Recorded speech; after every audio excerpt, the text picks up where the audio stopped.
BBC I তারা এই কথোপকথনটি তাদের একটা ফরেন্সিক ল্যাবে টেস্ট করেছে। টেস্ট করে তারা 4টি জিনিস মিল পেয়েছে। একটি হলো শেখ হাসিনার ভয়েস, 2 নম্বর হলো শেখ হাসিনার টিউন, 3 নম্বর হলো শেখ হাসিনার নিঃশ্বাস, 4 নম্বর হলো শেখ হাসিনার চুপ থাকা।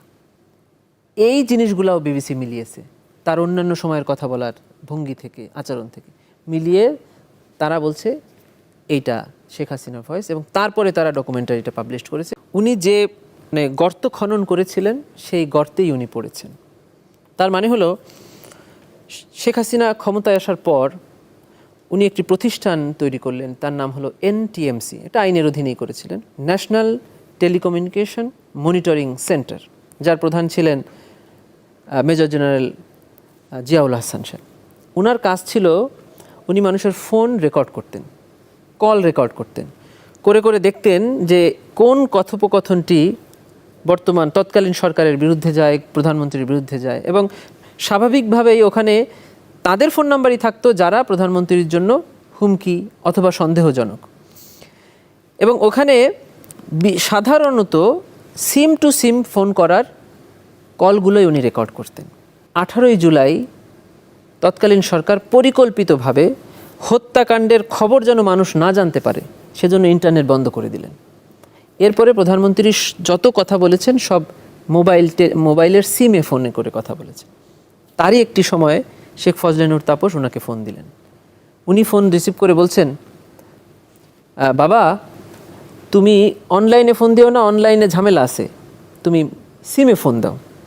উনি বুঝতে পারেন না যেহেতু একই ফোনে। তখন ওপার থেকে তাপস সাহেব বলছেন যে আমি সিমেই ফোন দিয়েছি।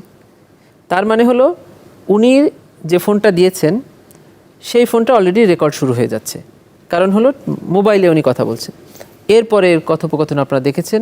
কথোপকথনের এক পর্যায়ে উনি বললেন যে লেথাল উইপন ব্যবহার করে আমি মারার নির্দেশনা দিয়েছি, এখন যেটাকে সামনে পারবে মেরে ফেলবে। এই যে কথোপকথন এইটা এনটিএমসিতে অটোমেটিক্যালি রেকর্ড হতে থাকলো।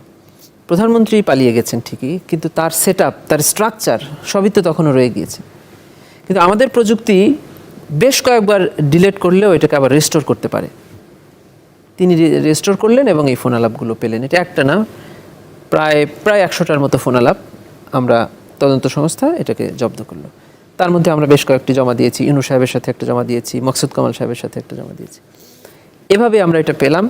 এখন একটা কথোপকথন শুনলেই আমরা বুঝতে পারি যে এটা ওনার। তারপরেও এই আইনের জন্য সারা পৃথিবী যে ইন্টারন্যাশনাল স্ট্যান্ডার্ড রক্ষা করার জন্য এটাকে আমরা পাঠালাম সিআইডির ফরেন্সিক টেস্টে। সিআইডি ফরেন্সিক টেস্ট করলো, বলল যে হ্যাঁ এটা ওনার বক্তব্য, এটা ওনার টোন, ওনার ভয়েস।